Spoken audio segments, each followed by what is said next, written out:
Hasan Genggong, yakni beliau Kiai Haji Muhammad Hasan Mutawakil Alallah SHMM, yang saya hormati Rektor Universitas Islam Hasan Genggong, Bapak Dr. Abdul Aziz Wahab, DAMAG, yang saya hormati dosen pembimbing saya, yakni beliau Dr. Firdaus Anil Yakin MPDI, beserta Ibu Dr. Nani Zaratul Mufidah MPDI, yang saya hormati penguji utama, yakni beliau Ibu Dr. Endah Triwisudaningsih MPDI, dan yang saya hormati Ketua Penguji Ibu Dr. Wahyu Lestari MPD, beserta Sekretaris Penguji Bapak Farid Purwantoro MPD. Saya Firmadani Eka Puja Krisanti dari Prodi PGMI ingin mempresentasikan tentang hasil skripsi saya, yakni yang berjudul Empowering Siswa Potensial untuk Meningkatkan Efektivitas Pembelajaran Matematika di Kelas 5 SD Hasan Genggong. Mengapa saya mengambil topik ini? Karena saya ketika ada di SD tersebut menemukan adanya banyak siswa yang berpotensial tapi tidak bisa memberikan sharing kepada temannya, dan juga saya menemukan lagi ada siswa yang mana tidak bisa sama sekali terkait dengan bagaimana pembelajaran matematika tersebut. Jadi peluang bagi saya untuk memberdayakan, empowering di sini adalah memberdayakan siswa potensial terhadap teman-teman sebaya, seperti tutor sebaya seperti itu. Selanjutnya di sini ada latar belakang masalah.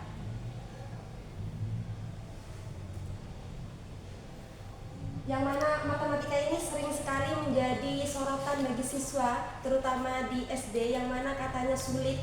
Tapi bagi orang yang suka matematika itu tidak dikatakan sulit kalau dia mengerti caranya dan gurunya yang mungkin bisa dibilang enak mengajarnya. Di sini saya menemukan rumusan masalah dari hasil penelitian saya. Ini adalah apakah empowering siswa potensial dapat untuk meningkatkan efektivitas pembelajaran matematika di kelas 5 SD Hasan Genggong, dan seberapa besar pengaruh empowering siswa potensial dalam meningkatkan efektivitas pembelajaran matematika di kelas 5 SD Hasan Genggong. Saya di sini mengambil kuantitatif dengan menggunakan bantuan aplikasi SPSS 22 Windows, yang mana saya juga belajar kepada prodi matematika terkait aplikasi ini. Tujuan penelitian saya adalah yang pertama, mengidentifikasi karakteristik siswa potensi di bidang matematika kelas 5 SD Hasan Genggong, serta mengembangkan strategi pembelajaran yang melibatkan mereka secara aktif sebagai tutor sebaya. Dan juga yang kedua, menganalisis pengaruh pemberdayaan siswa potensial terhadap peningkatan pemahaman dan prestasi siswa lain di kelas tersebut. Selanjutnya, kerangka berpikir, yang mana saya pun melakukan pemberdayaannya ada dua sampel, yaitu kelas 5A dan 5B, yang mana 5A sebagai kelas empowering eksperimen sebagai kelas potensial, dan yang kedua adalah kelas kontrol sebagai kelas biasa. Dan di sini teknisnya saya melakukan pretest dan juga post-test untuk tahu bagaimana kemampuan anak tersebut. Dan saya memilih siswa potensial tersebut bukan hanya saya menunjuk saja, tapi saya juga sharing terkait siapa yang memang layak untuk dijadikan tutor sebaya di kelas tersebut. Saya berkonsultasi kepada guru yang mengajar matematika di kelas tersebut. Di sini ada hipotesis penelitian, yang mana di sini ada HA, yaitu adalah empowering siswa potensial yang dapat meningkatkan efektivitas pembelajaran matematika, dan empowering siswa potensial memiliki pengaruh yang signifikan terhadap efektivitas pembelajaran matematika di kelas 5 SD Hasan Genggong. Di sini juga ada hipotesis 0, yang mana empowering siswa tersebut tidak dapat meningkatkan efektivitas pembelajaran dan tidak memiliki pengaruh yang signifikan terhadap efektivitas pembelajaran matematika di kelas 5 SD Hasan Genggong. Di sini metodologi, yaitu jenis penelitiannya adalah menggunakan desain kuasi eksperimen, yang mana di sini sudah tertera populasi dari kelas 5A dan 5B. Jumlah total siswa yang saya teliti di situ adalah 44 orang. Nggak langsung hasil ya? Langsung hasil. Di sini hasil yang saya temukan menggunakan uji validasi merupakan ukuran yang menunjukkan tingkat kevalidasi dan suatu instrumen yang digunakan. Instrumen dikatakan valid. Ini di sini saya sudah mengatakan valid karena sudah diuji oleh program SPSS 22 tersebut. Di sini ada juga uji reliabilitas, yang mana uji reliabilitas ini merupakan untuk menghasilkan data yang sama.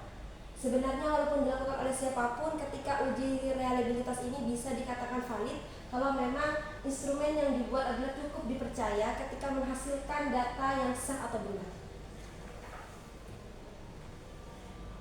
Ini hasil saya ketika sudah melakukan uji empowering tersebut, yang mana yang dimulai dari pretest yang sebesar 18% dan nilai persentase post-test yang sebesar 87%, ini meningkat dengan kontrol sebesar 18% dan hasil persentase post-test sebesar 64%.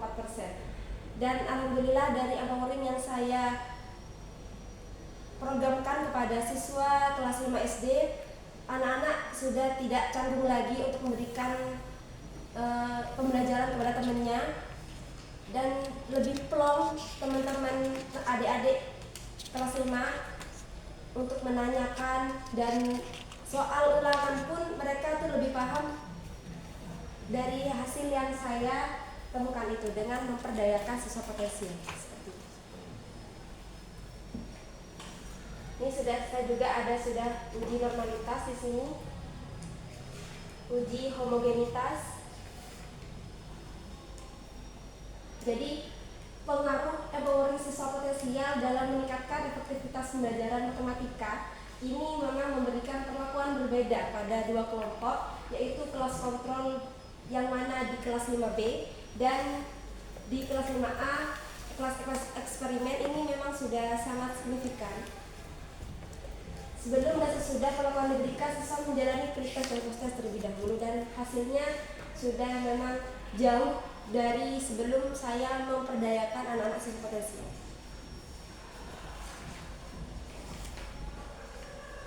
Sudah ya Mbak.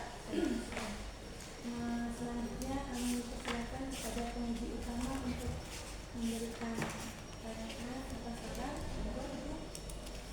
Oke, terima kasih. Pertama, saya sampaikan dulu yang terkait dengan teknik penulisan ya. KTI-nya dibaca, Mbak? Dibaca sepenuhnya apa sebagian?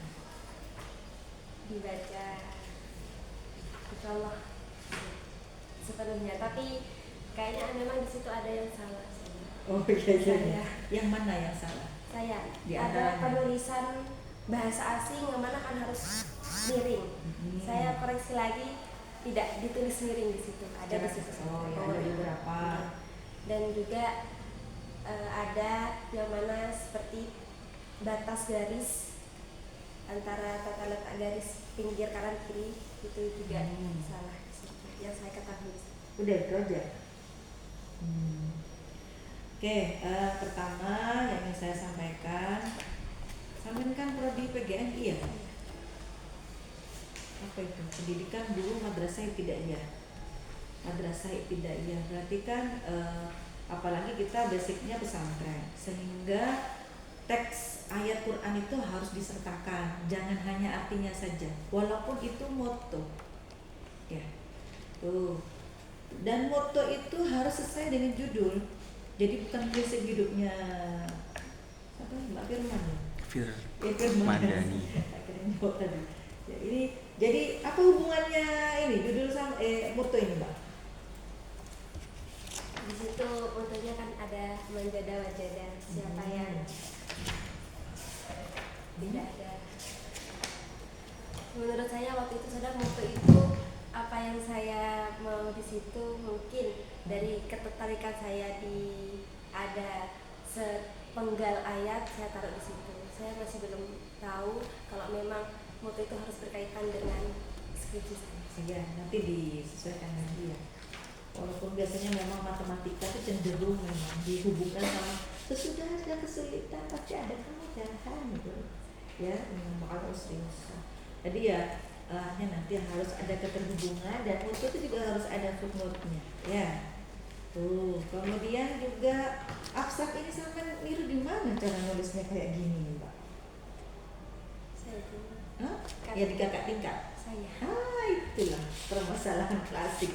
Ini namanya dosa jariah, dosa yang diterus-teruskan, harus diputus mata rantai. Hal-hal yang al-muhafadzatu ala qadimis shalih, yang dulu yang bagus-bagus diteruskan. Kalau namanya sudah nggak bagus diperbaiki ya. Nah, jadi memang tidak ada tulisan yang sempurna. Itu makanya pentingnya baca pedoman, sehingga kita tahu dan bisa memilah dan memilih mana yang benar, mana yang kurang benar ya. Jadi ini ya apa ini cara nulisnya. Di abstrak itu harusnya ada bagian, ada berapa paragraf, Mbak? Di abstrak Oh. ada dua. Sampai bilang ada 2, loh ini ada 3. Oh? Ada apa saja? Abstrak itu isinya apa saja? Abstrak itu ada di situ, ada terkait judul, ada diisi juga, ada tujuan permasalahannya ada di situ, Terus? manfaat penelitiannya. Hah? Ya nanti dilihat, itu makanya buku KTI-nya dibaca. Saya tadi lihat dari belakang, maunya hal-hal kayak gini sudah usah muncul saat ujian munakosa, karena sudah ada sempro itu. Ya, tapi saya tadi kok ganggu lihatnya. Nah ini ketemu lah jadinya. Spasinya berapa kalau abstrak itu? Abstrak 1,5. Nah itu yang salah.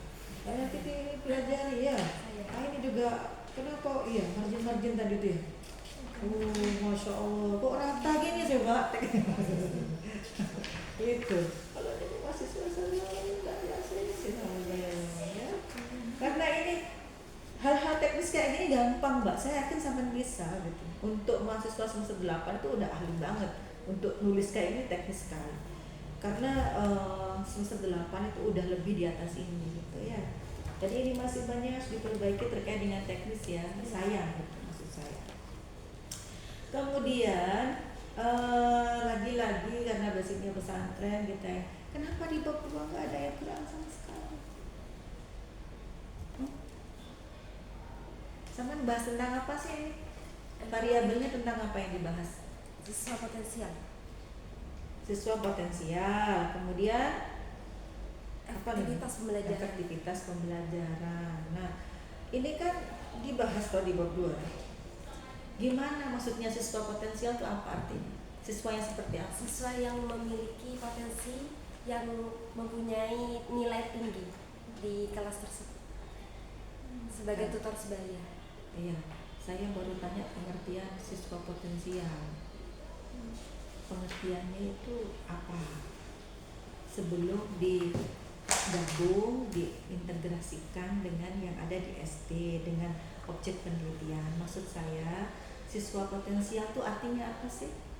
Siswa yang berpotensi. Siswa yang berpotensi.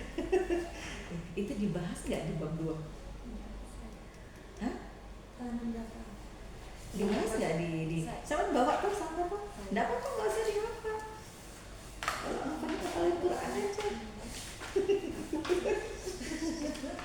Iya, apa Mbak? Ada siswa potensial nggak di sini pengertiannya? Saya di sini hanya empowering, pemberdayaan dan aktivitas pembelajaran saja. Terus apa hubungannya empowering sama siswa potensial itu? Di sini empowering, saya memberdayakan siswa potensial, tapi di sini saya menjelaskan Di mana? Di halaman 20. Di halaman 20. Dalam konteks pembelajaran matematika, pemberdayaan siswa dapat diwujudkan melalui berbagai strategi yang dirancang untuk mengembangkan kemampuan berpikir kritis dan kreatif. Mana siswa potensialnya? Saya. Nah itu kan kuncinya, ya kan? Apa yang diberdayakan? Siswa potensial. Dan siswa potensial itu yang akan bisa meningkatkan efektivitas pembelajaran. Artisnya kan siswa potensial. Lah, kok sampai tidak bahas? Ya, kan itu kata kuncinya. Nah, sampai nggak bahas tentang siswa potensial itu sendiri. Baru membahas tentang pemberdayaannya sama dampaknya. Loh, apa yang diberdayakan dan dari mana dampaknya? Nggak ada. Ya, itu nanti dibahas sendiri sehingga mengerti siswa potensial itu yang seperti apa sebenarnya menurut Bapak. Empowering itu memang pakai teorinya siapa? Pemberdayaan itu. Teorinya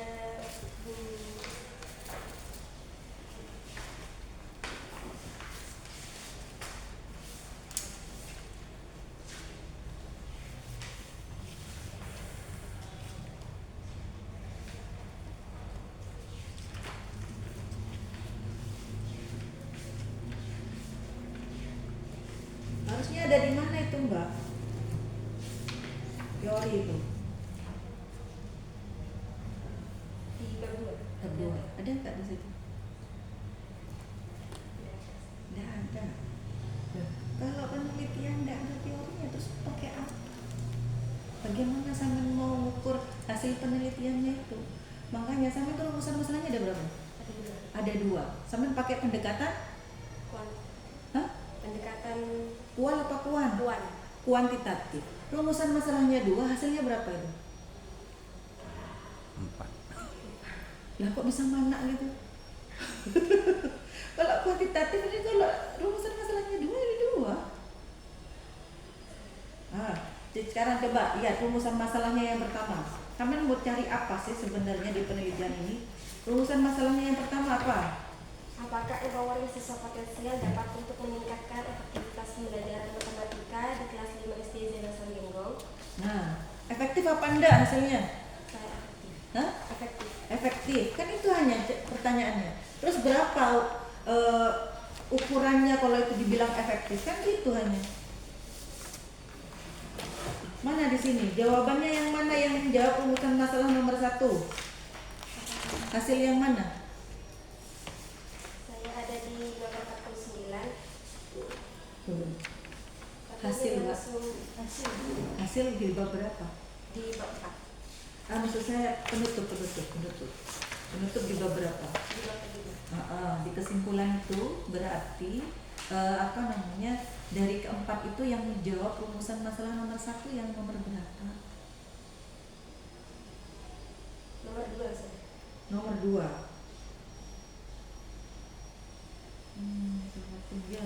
Aku udah. Terus di mana kuantitatifnya ini? Kamu tahu perbedaan kuantitatif sama kualitatif? Apa? Kalau kuantitatif itu penelitian ya? Yang kuantitatif penelitian yang berbasis angka. Angkanya di mana? Saya taruh di bab 4 ini saja, hasil-hasilnya. Nah, kalau sudah ada di hasil penelitian bab 4 kan harusnya ada di kesimpulan. Nah iya, kalau udah ada di kesimpulan gimana terus? Sekarang yang nomor 2 rumusan masalahnya apa? Seberapa besar pengaruh empowering siswa potensial dalam meningkatkan efektivitas pembelajaran matematika di kelas 5 SD Dewasa Genggong? Berarti seberapa besar pengaruhnya? Dijawab di kesimpulan itu yang nomor berapa? Nomor 4. Nomor 4. Nah, angkanya lagi di mana ini? Gitu. Jadi namanya kuantitatif itu ya harus ada angka. Ya. Yang sampai kan tadi melakukan uji-uji tadi itu semua. Ya. Itu disampaikan. Terus belum lagi sampai ini kan katanya tadi di sini efektif kok dari pretest sama kelas kontrol sama kelas eksperimen, sama sudah cantumkan bahwa di situ ada peningkatan yang signifikan. Itu saya bilang dari pretest sama posttest itu gimana? Ini kan mata pelajaran apa ini? Matematika. Nah, andai kan di sini ada dokumen yang mungkin meyakinkan kita ya bahwa itu naik itu. Kan harusnya kan mereka juga ada rapot mungkin ya, atau dari biasanya ada nilai apa itu kalau di sekolah di kelasnya itu kan di guru kelasnya ya kan ada nilai yang dari sananya yang dibuat sama gurunya hasil tesnya anak-anak itu yang kemudian disahkan oleh guru matematikanya, sehingga ini diperkuat kemudian sama misalkan sama dokumen itu akan lebih bagus kan gitu kan. Bisa saja ini akal-akalannya saya misalkan kan hasil dari sampean yang sampean lakukan eksperimen ini diperkuat dengan dokumen sehingga meyakinkan bahwa ini benar-benar efektif gitu, bahwa empowering. Saya hanya bertanya-tanya tadi ya, artinya murid itu kelas berapa ini Mbak? Kelas 5. Berarti lebih senang diajarin sama temennya ya daripada sama gurunya ya Bu? Saya sepengalamannya saya di sana memang saya kan pernah wawancara juga ada ke anak-anak juga gimana gurunya yang ngajar. Katanya tidak ngerti caranya gitu, saya tidak ngerti caranya dan tidak tahu gimana. Memang kalau yang melakukan pemberdayaan empowering itu siapa? Bukan gurunya, sampean. Oke, karena eksperimen itu ya. Oh gitu. Emang berapa kali saya melakukan eksperimen itu? 1 kali itu aja? Saya ada dua kali. Oh 2 kali.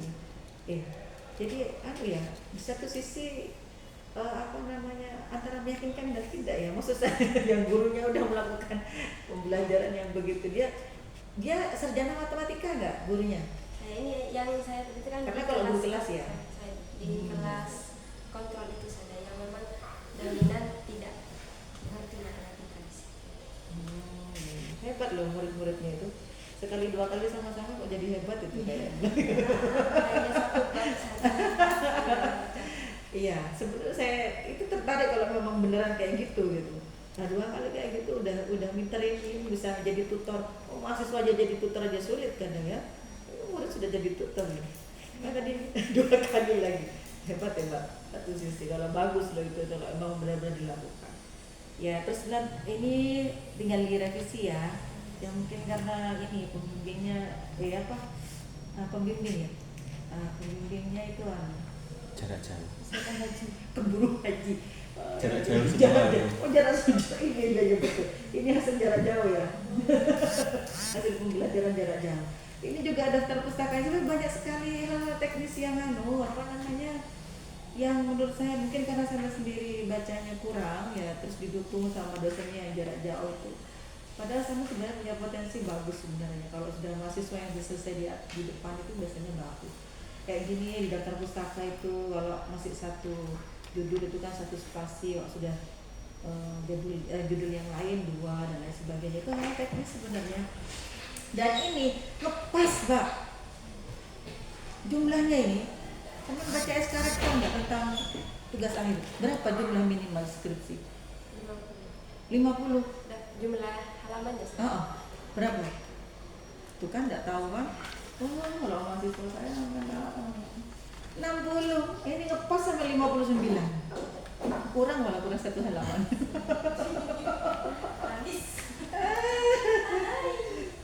Aduh. Ada diperbaiki ya, Mbak.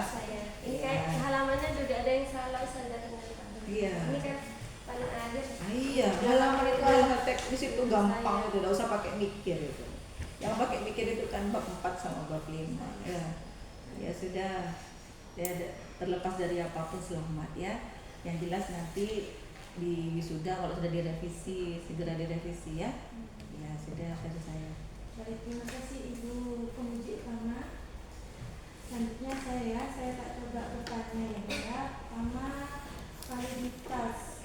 Apa sih Mbak validitas itu Mbak? Validitas itu adalah valid tidaknya data yang kita peroleh. Data Valid di sini ada juga valid dalam soal. yang divalidasinya apa Mbak? Dengan penelitian. Validasi instrumen soal pretest dan posttest. Di sini validasi yang saya uji validasi terkait instrumen soal Karena pretest dan masih posttest. belum benar ya. Validasi itu dilakukan ke siapa? Ke SPSS. Apa reliabilitas yang mau sampai lakukan untuk melihat instrumen, melihat butir soalnya? Tolong itu dibedakan. Dikatakan valid tidaknya suatu instrumen itu yang pertama harusnya dilakukan kepada pakarnya, ahlinya. Sama melakukan itu enggak? Hasilnya itu baru bisa diukur pakai SPSS. Kalau mau melihat per butir soalnya ini acak atau tidak, tingkat layak untuk dilakukan penelitian atau tidak, itu menggunakan reliabilitas. Sampean melakukan itu apa tidak? Saya yang soal itu saja dari saya ke dosen pembimbing tersebut sudah saya menggantungkan soal-soalnya sama dosen pembimbing, coba langsung uji ke SPSS tersebut. Oh, berarti sama tidak melakukan uji coba ke kelas, ke sekolah. Saya sudah juga. Bukan uji eksperimen ya. Itu tadi sama menyampaikannya menunjukkan ke pembimbing langsung diuji SPSS, bukan mengujikan ke kelas dulu, ke salah satu siswa yang sudah pernah mendapatkan materi ini. Enggak. Saya ke SPSS tersebut terlebih dahulu yang diperintahkan pembimbing itu saja, dan saya dari instrumen itu ketika valid saya langsung masukkan ke anak-anak. Ketika soal udah dibuat, dilihat lewat SPSS itu gimana caranya, Mbak? Kok soal udah dibuat dicek lewat SPSS itu gimana? Pakai data apa berarti? Enggak, bukan iya, saya sadar. Pakai data apa yang diujikan, dimasukkan, diinputkan ke data SPSS-nya? Kan katanya dari penguji sudah bikin soal, kamu ke pembimbing, sorry. Terus kata pembimbing suruh langsung ke SPSS. Itu data apa yang dimasukkan ke SPSS? Data uji validasi yang tersebut. Datanya dapat dari mana? Kan kamu berupa soal katanya tadi. Nah, ini blunder. Pertama, kenapa? Karena di sini nilai kamu 0 semua. Yang namanya data validasi yang harus ditunjukkan itu kan ada kriterianya harusnya. Terus dikatakan valid berapa? Di sini belum ditunjukkan di bab 3. Terus di bab 3 ini langsung muncul 0,00, ini 0,02 dikatakan valid. Kriteria valid itu dari mana? Yang saya belajar saja dari anak matematika. Nggak boleh. Kalau kamu belajar harus kamu lihat buku referensinya juga. Karena ketika kamu menentukan rank dikatakan valid tidak valid itu harus ada sumbernya juga. Akhirnya di sini kamu blunder seolah-olah saya belajar dari anak matematika, terus anak matematika yang kamu salahkan. Itu nggak boleh. Itu pertama. Terus yang kedua, di sini ada uji homogen. Kenapa kamu melakukan uji homogen? Apa uji homogen itu?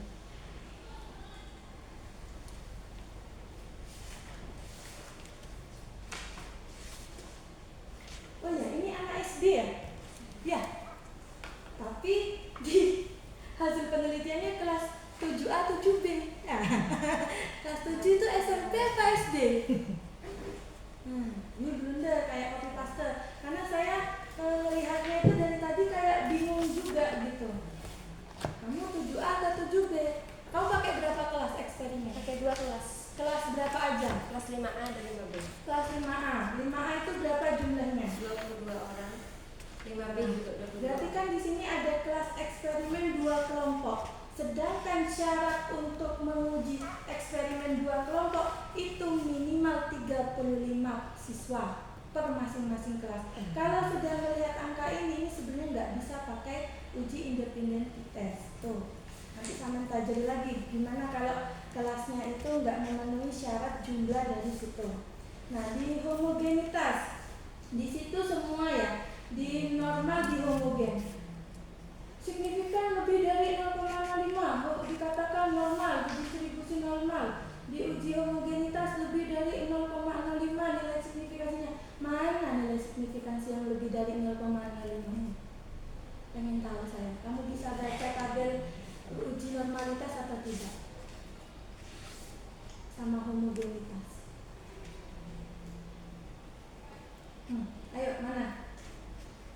Yang mana? Ini ada banyak ini, 0,0, 0,156, 0,058. Ini data pretestnya sudah enggak ini udah ini gimana? Bisa nggak membaca yang kamu tampilkan itu tabel? Nah sebaiknya ini jangan tabel mbak, karena kamu mengcopy paste tabel dari SPSS itu kacau. Jadi tulisan di buku ini benar kata ibu penguji utama. Ya ini kalau kamu bimbingan sama beliau ini udah nggak layak untuk sidang menang kuasa kamu, karena gara-gara tabel-tabel yang kamu asal copy paste, kamu bold yang nggak jelas, kamu bold yang bagian contoh. Tadi ada nani di halaman 50 kamu bold semua angka-angkanya. Nah, itu sedangkan itu tidak kamu jelaskan itu maksudnya apa. Itu hasil dari copy paste. Sebaiknya nanti screenshot saja berupa gambar. Jadi gambar 4 titik berapa hasil uji homogenitas. Di sini homogenetis. Nah, tadi tulis homogenetis, pembahasan N-nya double. Sekarang saya balik lagi ke pertanyaan, kenapa kamu melakukan uji normal?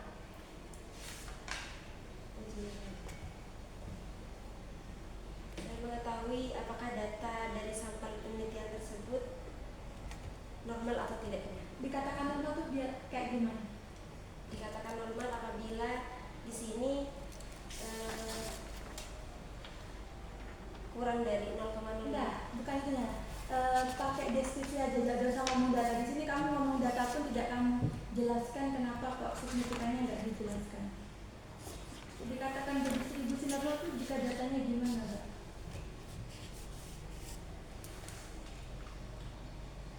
Terus kan kalau udah normal lanjut ke homogen. Apakah langsung uji homogen dulu, normalnya nanti dulu?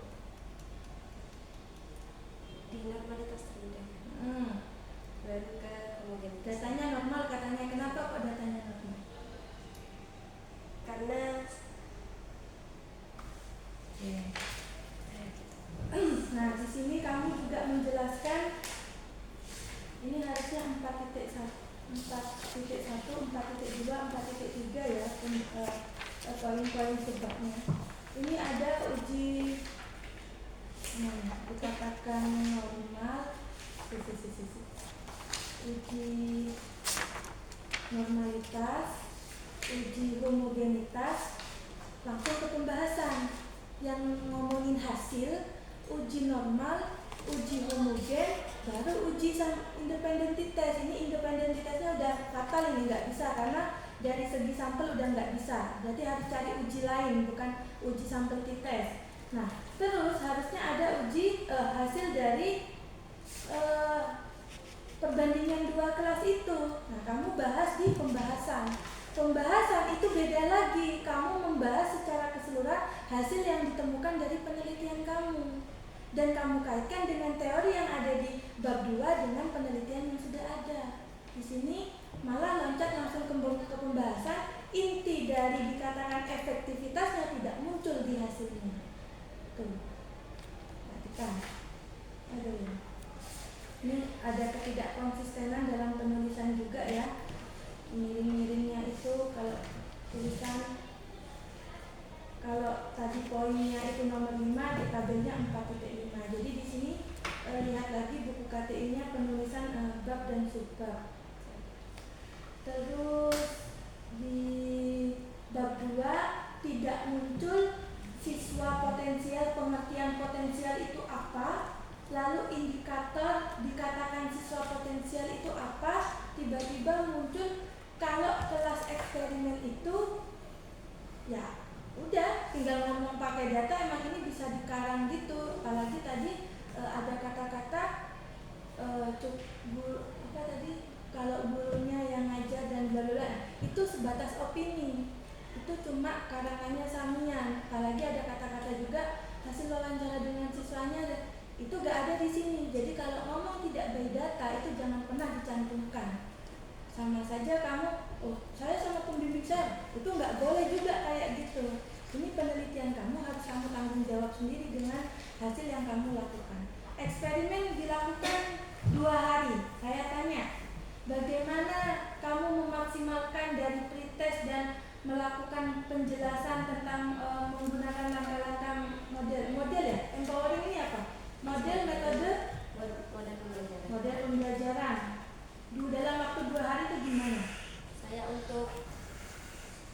penelitian di sekolah 1 minggu, misalnya. 1 minggu untuk penelitiannya di sekolah.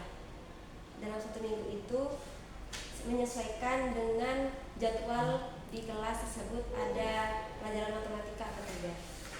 Dan sudah dikasih sama guru mapelnya, di situ diketentukan bahwa di matematika di kelas 5 ini ada waktu 1 minggu 2 kali.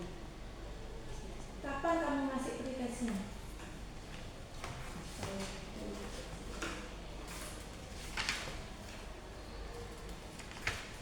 Saya pretestnya ketika pertemuan yang ke Tanggal awal. berapa? Kalau pretest Tanggal saya berapa? pas sudahnya 24. Tanggal 24 pretest. Ngajarnya Pretestnya di ngajarnya di tanggal 26, 27 dan postesnya saya di akhir tanggal berapa? di tanggal 1 dengan kelas yang berbeda. Apa perbedaan yang kamu lakukan di kelas eksperimen dan kelas kontrol? Saya membedakan di situ kan saya bedakan di kelas eksperimen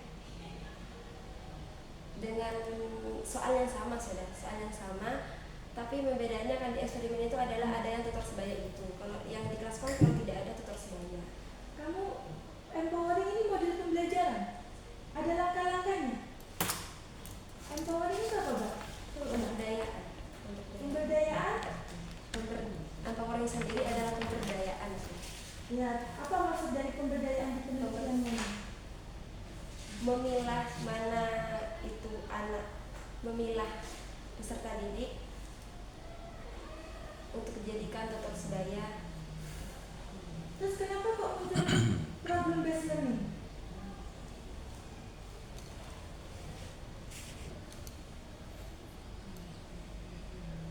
Mana empoweringnya?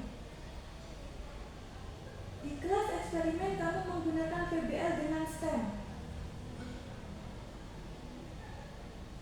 Mana STEM-nya? Di bab 2 nggak ada. Empowering nggak muncul. Jujur, ini copy paste apa salah copy paste? Nah ya, kenapa PBL muncul sama STEM?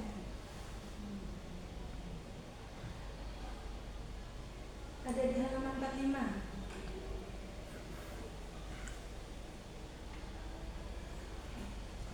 Kayaknya waktu saya sudah terlalu banyak ya Pak. Ini nanti bimbingan ya nanti. Iya, ini kayaknya jadi bimbingan. Oke. Maaf ya Mbak, nanti kalau ini nggak diperbaiki maksimal, saya nggak akan tanda tangan ACC karena ini juga akan berdampak ke pembaca selanjutnya. Mungkin itu dari saya.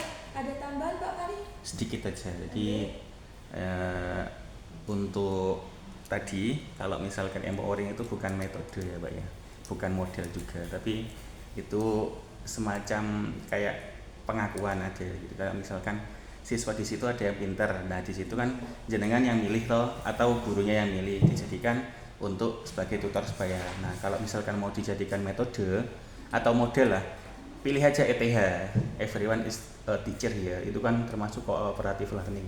Jangan bisa pakai itu, ketimbang hanya pakai empowering itu saja. Kalau misalkan penelitiannya bisa diulang, kalau sudah terlanjur monggo diteruskan. Iya. Kalau misalkan untuk penulisan gambar tadi itu bukan gambar, tabel-tabel yang ada di hasil dari SPSS jangan di copy gitu aja, mending di screenshot aja, apa di print screen. Jadi tempelin gambarnya itu, kemudian tandain di mana poinnya, signifikansinya, kemudian yang akan dibahas di bawahnya. Itu masukan dari saya. Kalau untuk hasil dan lain sebagainya sudah disinggung sama ketua penguji tadi, jangan tinggal perbaiki gitu. Oke, itu saja Bu. Terima kasih kepada Pak Fari dan penguji utama dan saya sendiri. Mungkin itu ya Pak ya. Silakan direvisi. Sukses untuk kalian sudah melaksanakan ujian gelombang 1. Selanjutnya kita panggil ya Mbak. Selanjutnya bisa menggunakan kelas